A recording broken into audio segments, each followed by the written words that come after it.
Alright, welcome back to another episode of Dave Makes Food. Today we'll be making another one of my favorite Canadian Chinese dishes. We're going to start by mincing 30 grams each of ginger and garlic.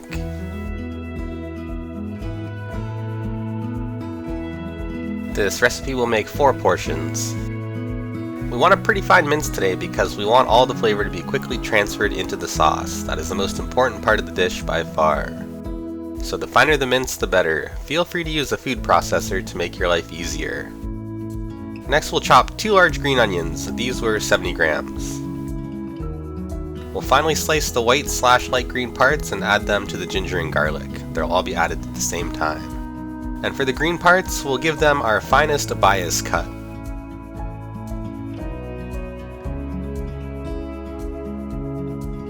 That's it for the prep work today, so we can start cooking, starting with 1 pound of ground pork into a pan over medium-high heat. If you're using lean ground pork, you'll probably have to add in some oil. The fat will be necessary to properly fry the aromatics later. We'll add them once the pork is cooked and the liquid is running clear in the pan.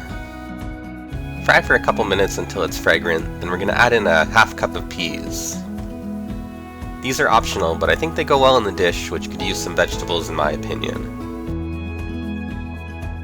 Deglaze with 4 ounces of rice wine. Then add in 1 liter of chicken stock, 2 tablespoons of soy sauce, a couple pinches of white pepper, and some MSG. Simmer for about 3 minutes. The flavors come together really quickly in this dish. While this cooks, add 1 large tablespoon of cornstarch to another bowl and dissolve it in 1 tablespoon of cold water. We'll pour that in and mix it around to thicken the liquid into a beautiful sauce consistency. Once thickened, we can add in 1 pound of shrimp. These are 21/30s, but the size of the shrimp doesn't really matter. I usually just buy whatever's on sale. Mix them around and try to get them submerged in the sauce so they all cook evenly.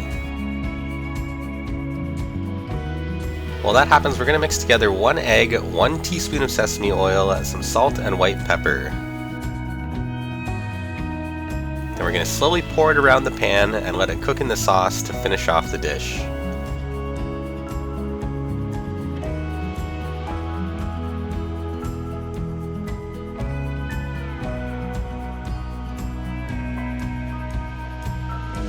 Add in 80% of the green onion tops and cook for 30 more seconds. Give it a check for seasoning. This is a pretty mild dish, but it should have lots of subtle flavors that work together along with all the aromatics. It's got a very soothing flavor. Kind of reminds me of chicken noodle soup. It has very warm and comforting properties, but this is infinitely more delicious.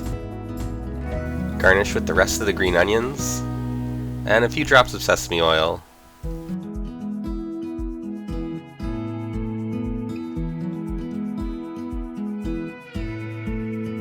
And that's how you make my shrimp with lobster sauce. This is a dish that's definitely best served with a large bowl of white rice. The sauce is really the best part of the dish. Although it doesn't have any particularly strong flavors in it, it has an incredibly savory flavor profile. The combination of pork, shrimp, chicken, ginger, garlic, onion, soy sauce, and rice wine create a complex, umami-rich flavor that pairs perfectly with the white rice. I hope you give this recipe a try. It's cheap, easy to make, and most importantly, delicious. I also hope you enjoyed this video. Please click like and subscribe if you did. I will be posting a video every single day attempting to make it on YouTube. Thank you very much for watching, and I'll see you tomorrow for another recipe.